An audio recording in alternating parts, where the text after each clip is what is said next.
명절이 다가오고 있는데 코로나19 속에서도 감사의 조건을 찾고 감사하며 행복한 명절이 되시기를 바랍니다. 2월 17일은 교회적으로는 부흥회가 시작이 됩니다. 우리가 대면 및 영상으로 하는 부흥성회입니다.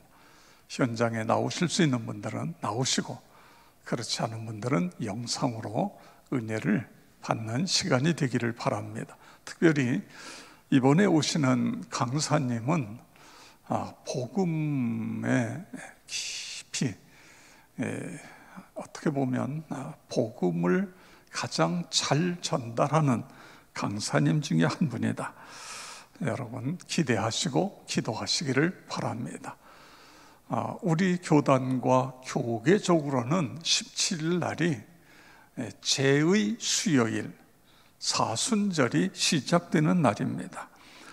경건한 40일 탄소금식 운동을 이번에는 시작하고 있습니다. 탄소금식이라고 하는 것은 지구의 아픔, 눈물을 덜어주는 것을 습관화하자.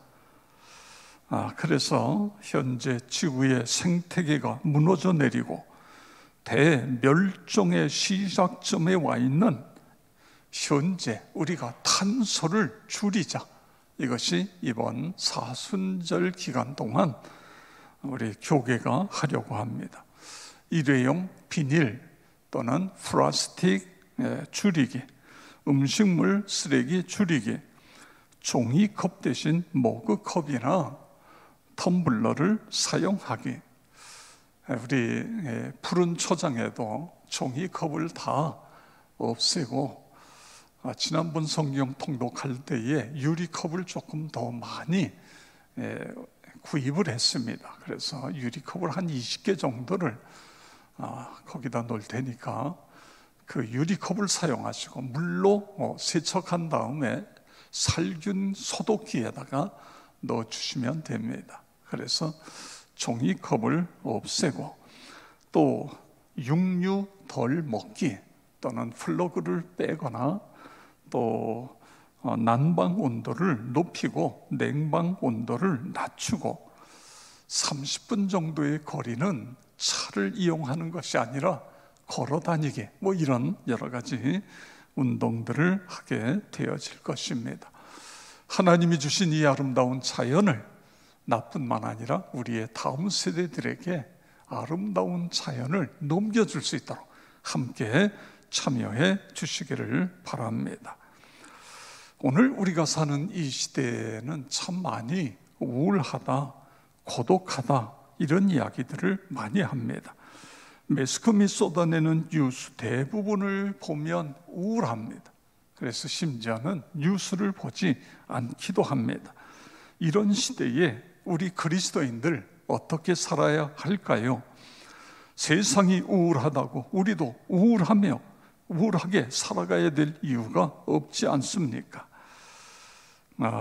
그 실존주의 철학자, 신학자인 쉐렌 키엘케고르 절망은 죽음에 이르는 병이라는 책에서 절망은 죄다, 이런 이야기를 해요. 절망은 죄다. 여러분, 왜 그가 그런 이야기를 했지요? 우리가 전능하신 하나님을 믿고 치료의 하나님을 믿는데, 그 믿음을 갖고 살아간다고 하는 그리스도인들이 내 마음속에 절망이 자리 잡지 못하도록 신앙으로 무장해야 되는데, 절망하고 있으면 그건 죄다, 이런 표현을 쓰고 있습니다. 릭 워렌은 세상에서 제일 무서운 병이 좌절에 이르는 병, 왜냐하면 좌절이 세상에서 가장 무서운 병은 이게 우주론적이기 때문에 그렇다. 그러니까 너나 할 것 없이 모두가 경험할 수 있고, 그리고 재발할 수 있기 때문에 그렇다. 또한 좌절은 전염성이 높다.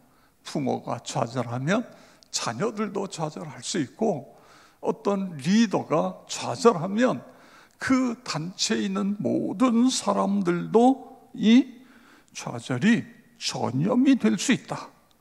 그래서 세상에서 가장 무서운 병이다. 그렇게 말했습니다.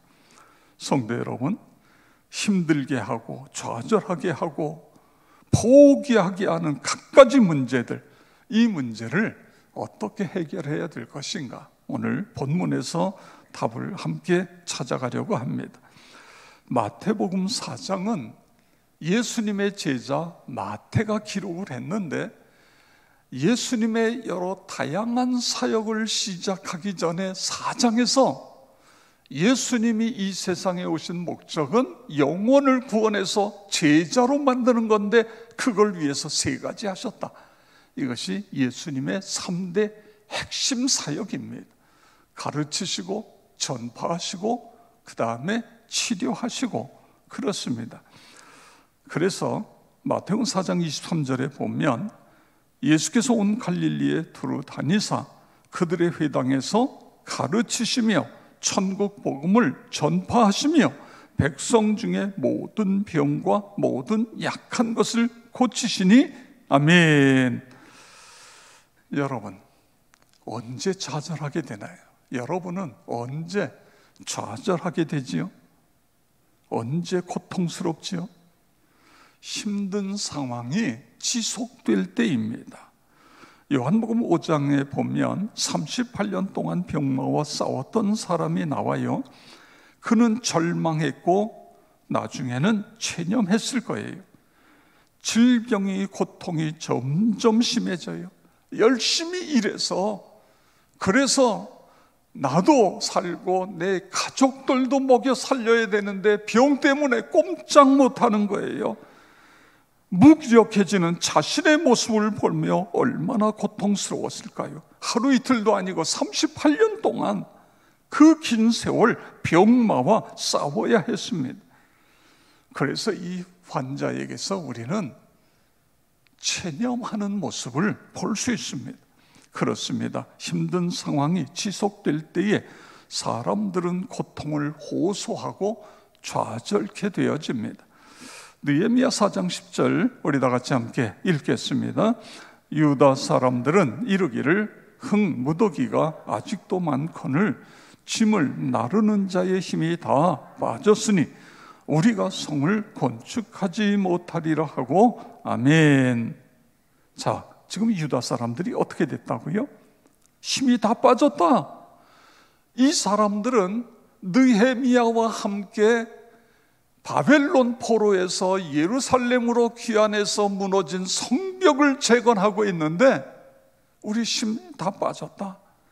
그리고 앞으로 해야 될 일을, 이 성벽 재건하는 일은 엄청나게 많다. 그런데 어떤 문제가 생겼죠? 집요하게 성벽을 재건하를 방해하는 세력들이 나타났습니다. 그래서 할 수 없이 이 사람들이 반으로 나눠서 한쪽은 창과 활과 방패를 가지고 보초를 서고, 다른 사람들은 한 손에는 병기, 한 손에는 성벽을 재건하니 이게 진도가 나가지 않지요. 할 일은 태산처럼 많지요. 그래서 피곤하고 지쳤지요. 하루하루가 긴장의 연속, 고통이 지속되니까 지금 이 사람들 뭐 하고 있어요? 좌절되어 있는 모습을 볼 수 있습니다. 우리도 마찬가지 아닙니까? 아무리 노력해도 환경이 나아지지 않아요. 속상하고 화가 나요. 그렇습니다. 그리고 또 우리가 좌절하게 되는 이유 가운데 하나는 불가능하다는 생각이 들 때입니다. 이건 안 된다, 이렇게 될 때 우리가 좌절하게 돼요. 이 베데스다 연못에 만난 38년 된 병자, 뭘 볼 수 있어요? 안 돼, 내 병은 고칠 수 없어. 38년 돼서 누구도 고칠 수 없었어. 체념하고 있는 모습을 보게 되어지는 것입니다. 오늘 현대인들도 현재 상황에서 벗어날 수 있는 방법이 없다고 생각이 되니까 좌절하게 되어지는 것을 볼 수 있습니다. 또 도움의 손길이 전혀 없을 때에 절망하게 됩니다. 나 혼자만 남았다고 생각이 될 때에 고통이 가중되어지고 좌절케 되어지는 것입니다. 예수님께서 오늘 이 병든 자에게 내가 낫고자 하느냐 이렇게 질문합니다. 그때 병자가 뭐라고 대답하죠? 요한복음 5장 7절에 주여 물이 움직일 때에 나를 못에 넣어주는 사람이 없어 내가 가는 동안에 다른 사람이 먼저 내려가나이다. 아멘. 이 병자의 대답이 뭘 의미합니까? 나 도와줄 사람 없습니다. 나 혼자예요. 혼자만 남았어요. 그래서 내가 낫고자 하느냐? 예수님 그러면 뭐라고 대답해야 돼? 예, 그렇습니다. 제가 낫고 싶습니다. 여기서 빨리 벗어나고 싶습니다. 이렇게 대답해야 되잖아요. 그런데 이 사람 뭐라고 대답해요? 이 사람의 말 속에서 우리는 원망과 불평을 볼 수 있어요. 피해 의식 속에 다른 사람만 탓합니다. 자기 연민에 빠졌어요. 바로 좌절하는 사람들에게서 나타나는 특징인 것입니다. 원망, 불평하고 책임을 전가하고 자신의 실패를 합리화하기 위해서 온갖 이유를 늘어놓습니다. 환경을 탓하고 이웃을 탓합니다. 성도 여러분, 여러분은 어떻습니까? 계속되는 여러 가지 어려움 때문에 힘들고 고통스럽지는 않습니까? 코로나19로 인해서 이 긴 터널 속에서 지쳐 있지는 않습니까? 이 문제 어떻게 해결해야 할까요? 오늘 본문 속에서 찾는 것은 예수님은 인생의 고통을 돕고 싶어 하시는 분이다. 예수님은 우리 인생의 문제를 해결해 주고 싶어 하시는 분이시다. 여러분 믿으시기 바랍니다. 고통받는 사람들, 인생의 갖가지 문제로 힘들어 좌절하는 사람, 그 사람들을 돕고 싶어 하고 계세요. 요한복음 5장 3절을 보세요.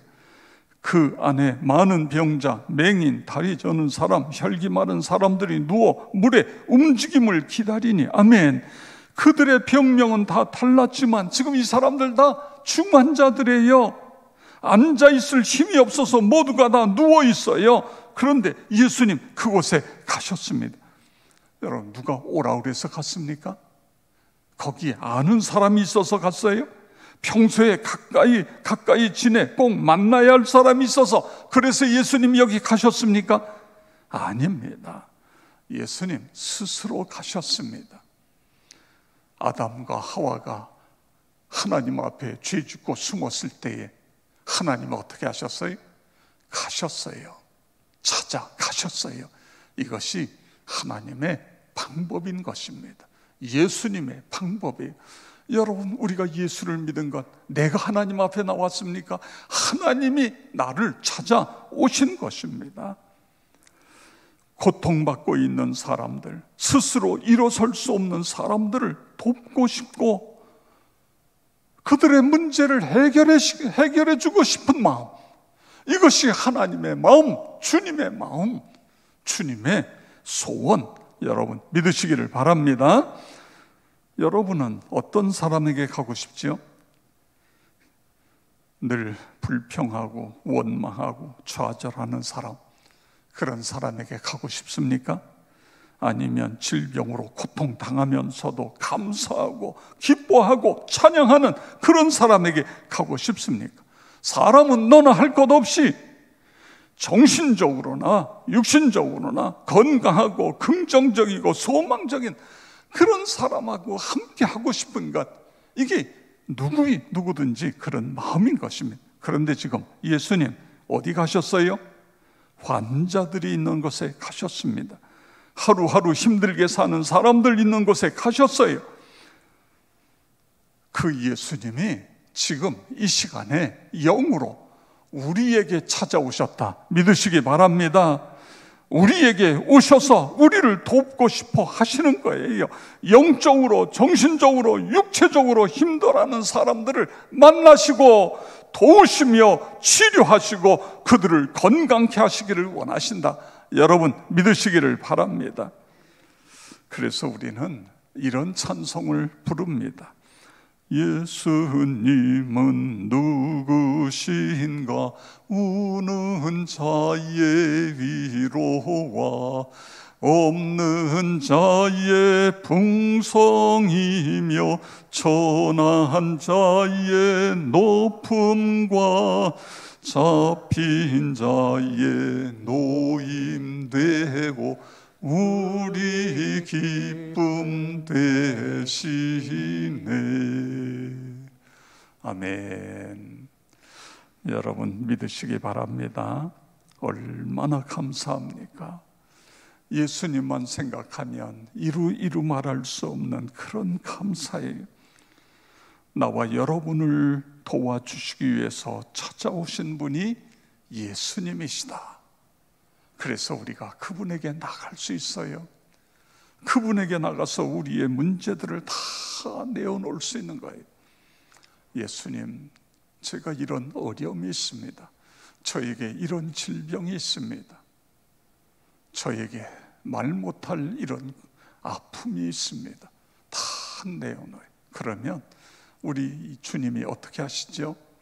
주홍같이 붉은 죄라고 할지라도 눈같이 희어지게 하시고, 진홍같이 붉은 죄라고 할지라도 양털같이 희게 하시는 분 믿으시기를 바랍니다. 시편 103편 10절에서 12절 우리 다 같이 함께 읽겠습니다. 우리의 죄를 따라 처벌하지 아니하시며 우리의 죄악을 따라 우리에게 그대로 갚지는 아니하셨으니 이는 하늘이 땅에서 높음같이 그를 경외하는 자에게 그의 인자심이 크심이로다. 동이 서에서 먼 것 같이 우리 죄과를 우리에게서 멀리 옮기셨으며 아멘. 그렇습니다. 내 문제가 무슨 문제이든지 전혀 관계없어요. 그걸 주님 앞에 내어놓는 것입니다. 그것을 주님께 맡기는 것입니다. 그리고 주님께 기도하는 거예요. 죄의 문제, 질병, 자녀, 경제 또는 인간관계 무엇이든지 전혀 관계없습니다. 그분은 우리를 돕고 싶어 하시는 분, 그분에게 나아가는 나와 여러분이 되어지길 주의 이름으로 축복합니다. 자, 그분은 우리를 돕고 싶어 하실 뿐만 아니라 친히 도우시고 치료하시는 분 믿으시기를 바랍니다. 38년 된 병자의 필요가 뭐예요? 병에서 고침받는 거예요. 그 자리를 들고 일어나는 거예요. 그래서 일터에 가서 열심히 일해서 나와 내 가족을 함께 벌어 먹여 살리는 것입니다. 이것이 그의 소원이에요. 그런데 예수님 이 병자에게 뭐라고 말씀하세요? 일어나 내 자리를 들고 걸어가라. 일어나 내 자리를 들고 걸어가라. 그랬더니 5장 9절에 가서 보니까 그 사람이 곧 일어나서 자리를 들고 걸어가니라. 아멘. 그렇습니다. 예수님은 우리의 필요에 민감하실 뿐만 아니라 그 필요를 채워주시는 분, 여러분 믿으시기 바랍니다. 그렇습니다. 성도 여러분, 예수께서 나와 여러분을 돕고 싶어 하신다. 돕고 싶은 마음만 갖고 계신 것이 아니라 도울 수 있는 능력을 갖고 계신 분. 그렇습니다. 여러분 아무리 돕고 싶어도요, 내가 도울 수 없는 환경에 있으면 도울 수 없어요. 그런데 우리 주님은 능히 돕고도 남을 수 있는 능력의 주님이신 것입니다. 그래서 우리는 그분께 나아가는 거예요. 우리의 마음 문을 열고 그분을 모셔드리는 거예요. 그러면 그분이 내 안에 들어와 나와 더불어 하나가 되어지고 내 인생길을 인도해 주십니다. 지치고 넘어질 때 우리를 다시 일으켜 세워 주시는 거예요. 우리에게 은혜를 베풀어 주시는 거예요. 시편 46편 1절에서 3절, 10절에서 11절 함께 읽겠습니다. 하나님은 우리의 피난처시요 힘이시니 환난 중에 만날 큰 도움이시라. 그러므로 땅이 변하든지 산이 흔들려 바다 가운데 빠지든지 바닷물이 솟아나고 뒤놀든지 그것이 넘침으로 산이 흔들릴지라도 우리는 두려워하지 아니하리로다. 이르시기를 너희는 가만히 있어 내가 하나님됨을 알지어다. 내가 문나라 중에서 높임을 받으리라. 내가 세계 중에서 높임을 받으리라 하시도다. 만군의 여호와께서 우리와 함께 하시니 야곱의 하나님은 우리의 피난처시리로다. 아멘. 내가 믿는 하나님은 어떤 분이라고요? 환난 중에 만날 큰 도움이시라 믿으시기 바랍니다. 그렇습니다. 너희는 가만히 있어 내가 하나님 됨을 알지어다. 중요한 거예요. 내가 믿는 하나님을 우리가 알아야 돼요. 그분이 어떤 하나님이라고요? 환난 중에 만날 큰 도움이시고 우리의 피난처 되시는 분, 그분을 믿으시기 바랍니다. 전시성을 가진 한 자매 간증이에요. 나는 유방암 3기 진단을 받았다. 항암 치료를 생각보다 끔찍했다. 3차 항암 치료를 앞두고 너무 두려워서 10년 동안 나에게 복음을 전해준 언니가 생각나 기도를 부탁했다. 그랬더니 목사님과 성도님들이 내 이름을 부르며 기도해 주었다는 소식을 들었어. 그런데 놀라운 일이 벌어졌다. 3차 항암 치료 이후로 나를 괴롭히던 그 심각한 증상들이 나타나지 않았다. 교회에 가야겠다는 생각이 들어서 언니에게 연락해서 교회에 함께 들어가는 순간 말로 표현할 수 없는 벅찬 감동이 밀려왔다. 예배가 시작되어 찬송을 부르는데 한없이 눈물이 흘러내렸다. 목사님 설교에 나도 모르게 크게 아멘 그렇게 했다. 내 몸에 퍼진 암덩어리들은 더 이상 내게 절망과 슬픔의 징표가 아니었다.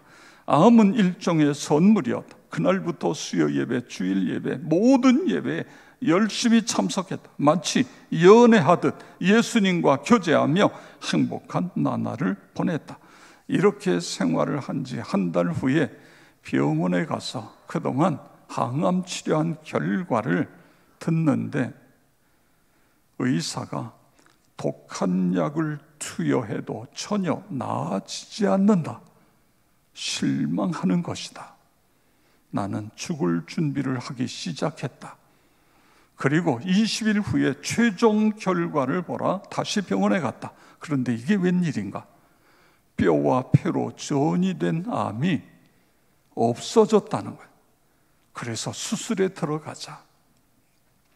분명 뼈로 전이 된 암은 없어지지 않는다고 했는데 순간 머리가 복잡해졌다.